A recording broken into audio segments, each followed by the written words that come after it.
जय मसीह की।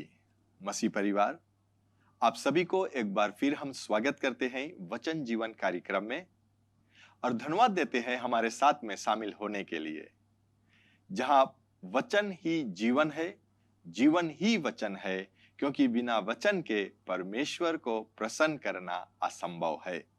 आगे बढ़ने से पहले क्यों ना हम प्रार्थना कर ले और फिर वचन में आगे जाएंगे।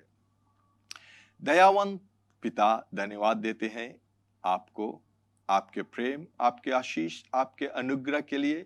धन्यवाद देते हैं आपके वचन के लिए, जिसके द्वारा आप हमसे हर एक समय बातें करता है, हर एक समय हमें मार्ग दिखलाता है और हमारे आपका वचन ही हमारे पांव का वो किरण है जो हमें जीवन के मार्ग में लेकर चलता है। धन्यवाद देते हैं और जैसे इस वचन को हम सुनेंगे, पिता होने दीजिए कि हर एक लोग सुनने वाले यह वचन को सुनकर और उस पर जैसे विश्वास आता है और उस पर चलने वाला हम बन सके। यीशु धन्यवाद और आपके पवित्र नाम से यह प्रार्थना को हम चाहते हैं, आमीन आमीन। और जैसे मैंने कहा कि वचन ही जीवन है, जीवन ही वचन है और बिना वचन के परमेश्वर को प्रसन्न करना असंभव है। यह सत्य है क्योंकि परमेश्वर हमसे बातें करता है, वो अपने वचन ही के द्वारा हमसे बातें करता है। अगर हमें परमेश्वर का वचन सुनना है या हम जैसे मैंने पिछले सप्ताह कहा था कि अगर हमें परमेश्वर से किसी जवाब की जरूरत है या हम परमेश्वर को सुनना चाहते हैं तो पहले हमें उसके वचन की ओर से सुनना जरूरी है, क्योंकि परमेश्वर अपने वचन ही के द्वारा हमसे बातें करता है। तो मैंने जैसे कहा था कि पहला ये कि एक ही चीज हम मनुष्य को जरूरी है और वो है परमेश्वर का वचन।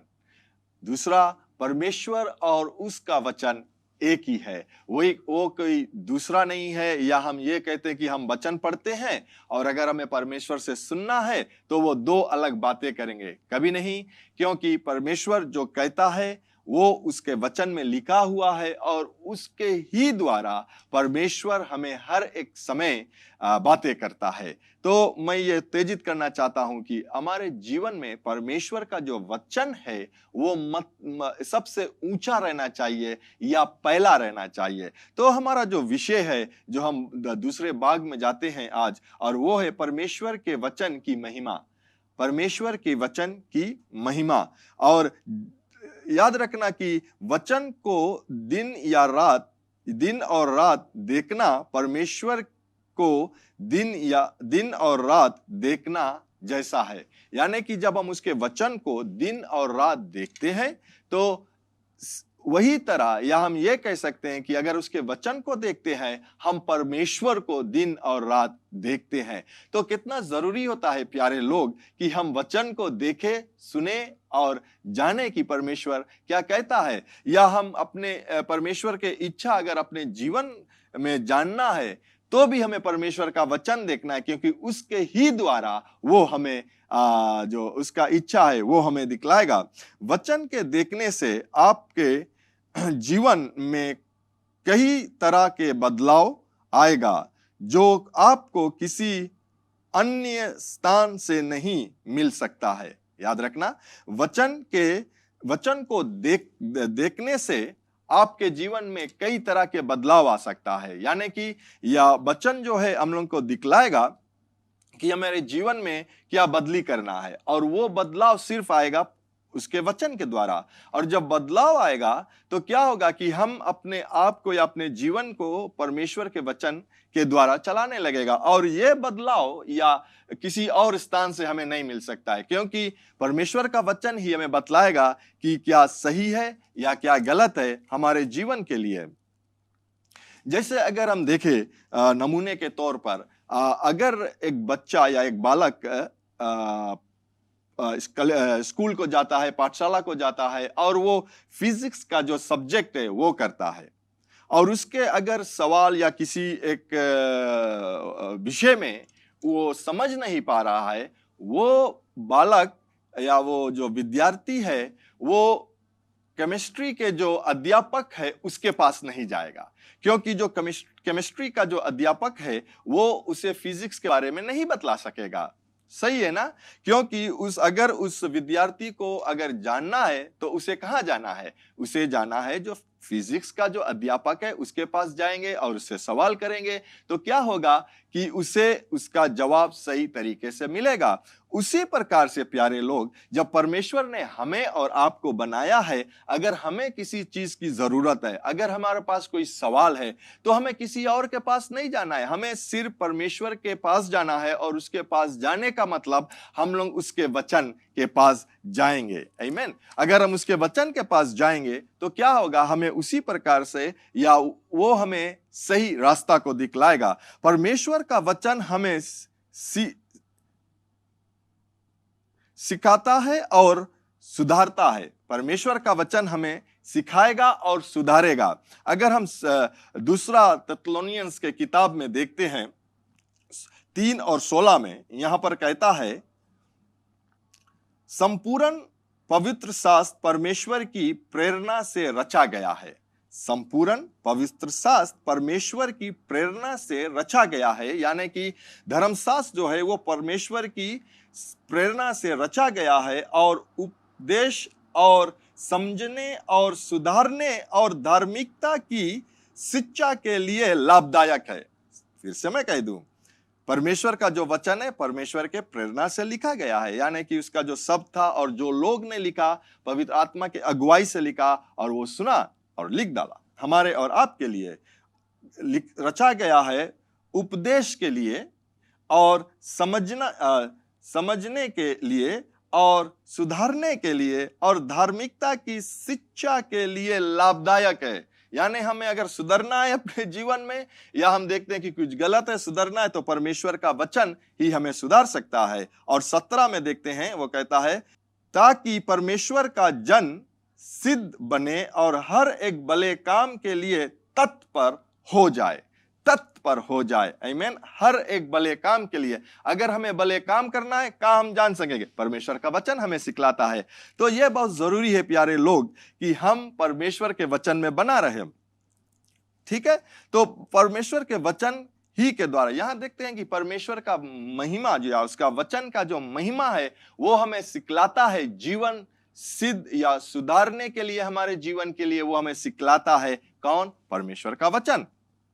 फिर हम देखते हैं, वचन ही के द्वारा आपको दोषी ठहराया जाता है।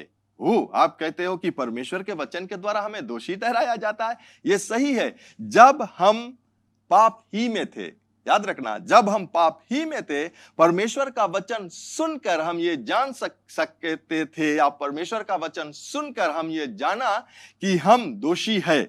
राइट? दोषी ठहरना वचन के अलावा और किसी अन्य वस्तु के द्वारा हम नहीं पा सकते हैं। क्योंकि अगर आज हम संसार में देखते हैं सब चीज सही है, लेकिन परमेश्वर का वचन हमें यह बतलाता है कि हम दोषी है। या जैसे मैंने कहा कि जब हम प्रभु यीशु मसीह को नहीं लिए थे, हम वचन सुनकर यह जान सका कि मैं दोषी हूं या हम पापी थे उस समय। आमीन। और याद रखना, जब हम प्रभु यीशु मसीह को भी ले लेते हैं वचन ही के द्वारा, जैसे हमने देखा है कि वचन ही के द्वारा हम ये जान सकते हैं कि अपने जीवन को किस तरह से हम व्यतीत कर सकते हैं। आमीन। समझ सकते हैं या सुधार सकते हैं अपने जीवन को। हम देखते हैं कि इस तीन प्रकार से या हम समझ सकते हैं। पहला ये कि हमारा मिलाप शैतान के साथ है। जब हम यीशु मसीह को नहीं अपनाते हैं या उसे अपने जीवन को नहीं लिए थे, जब हम पापी में थे, तो वचन हमें यह बतलाता है कि हमारा जो मिलाप है वो शैतान के साथ में है। तो हम देखते हैं ये यूहन्ना के किताब में 8:44 में, और यहां कहता है, तुम अपने पिता शैतान से हो।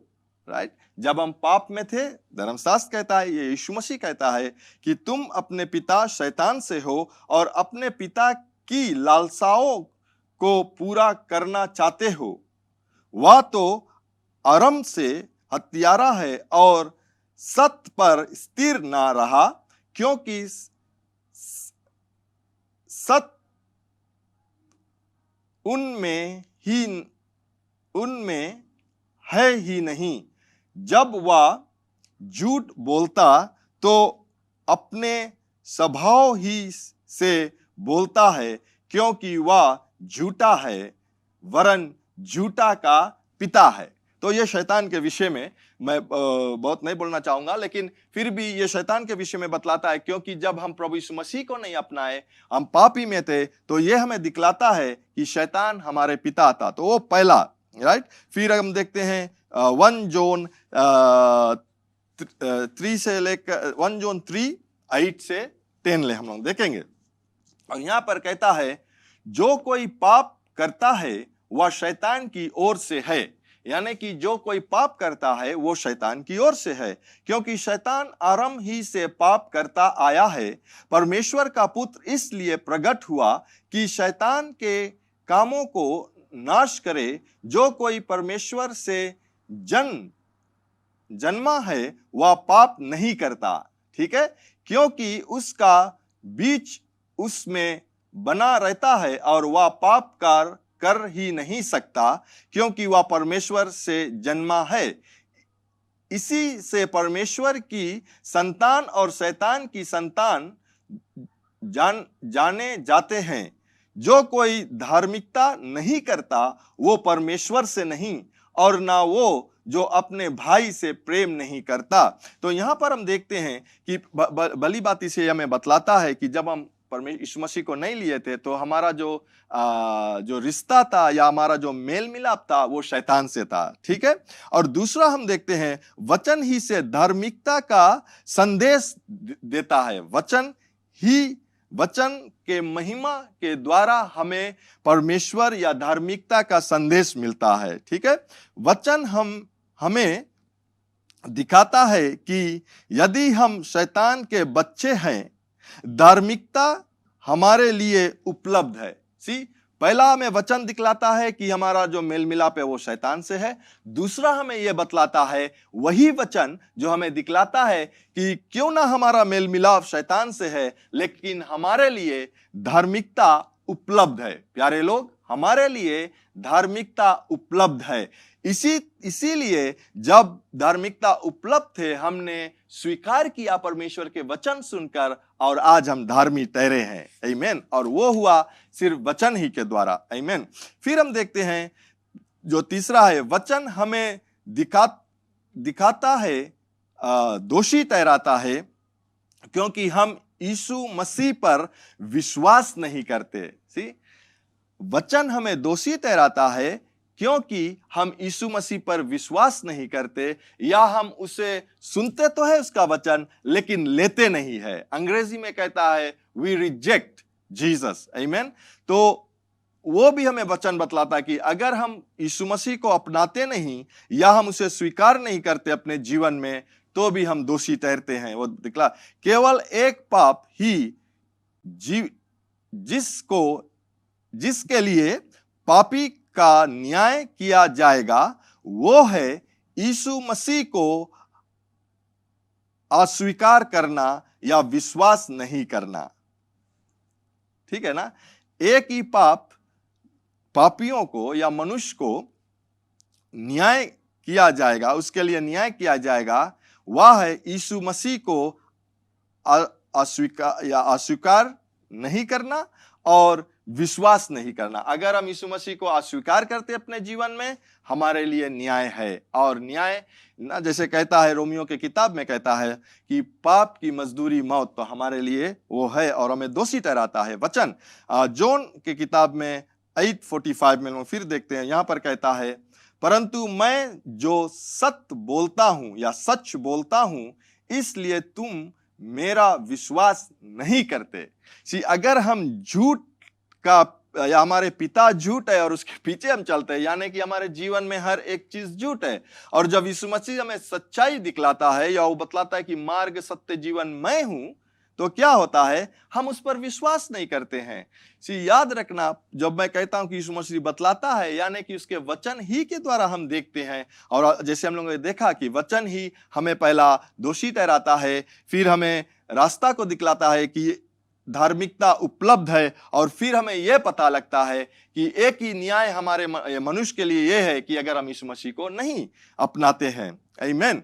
तो फिर हम लोग आगे बढ़ते हैं और यहां पर देखते हैं कि वचन के महिमा के द्वारा हमें नया जन्म होता है। यानी वचन ही के महिमा के द्वारा हमारा जो नया जन्म है वो होता है। राइट, अंग्रेजी में हमसे कह सकते हैं we are recreated by the word of God. आमीन। तो हमें वचन के महिमा के द्वारा फिर से बनाया गया है। ठीक है, जो नए सीरीज से हम जन्म लेते हैं। तो हम लोग देखते हैं जेम्स के किताब में क्या कहता है। जेम्स 1:18 में कहता है उसने अपनी ही इच्छा से हमें सत्य के वचन यानी कि सच्चाई के वचन के द्वारा उत्पन्न किया है। राइट, ताकि हम उसकी स्तुति किए हुए प्राणियों के बीच पहले फल के समान हो। याद रखना, परमेश्वर के सत्य के वचन के द्वारा हमें उत्पन्न किया गया है। यानी कि जब हम यीशु मसीह को जब हम जान चुके कि हम पापी हैं और जब हम सुना वचन और ये जानते हैं कि हमारे लिए धार्मिकता उपलब्ध है, तो क्या होता है कि जब हम उसे अपनाते हैं या उसके वचन को अपनाते हैं, वचन जो सत्य है उसके द्वारा हमारा नया जन्म होता है या उसके द्वारा हम उत्पन्न हो गए हैं। आमीन। फिर हम देखते हैं पहला पतरस के किताब में। आमीन। फिर हम देखते हैं पहला पतरस के किताब में, यहां पर कहता है पहला पतरस 1:23, क्योंकि तुमने नाशवान नहीं पर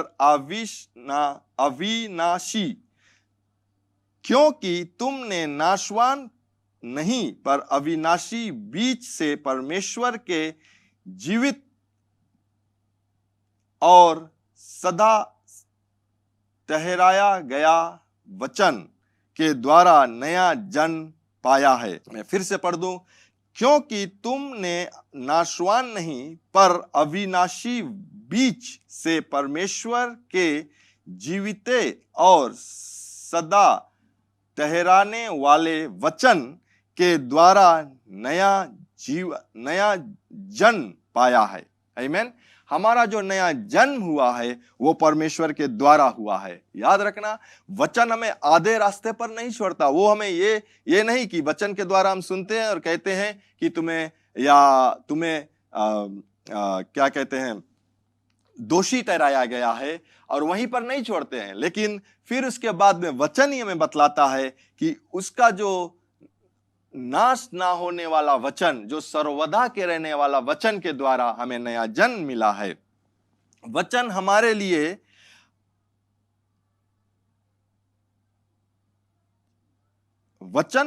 लिए अनंत जीवन प्रदान करता है। वचन हमारे लिए अनंत जीवन प्रदान करता है। यदि यह वचन की महिमा नहीं होते, हम यहां नहीं जानते कि हमारे लिए उद्धार है, हमारे लिए छुटकारा है, हमारे लिए परमेश्वर ने एक जगह को तैयार किया है। अगर ये वचन ना होते, ये हम जानते नहीं।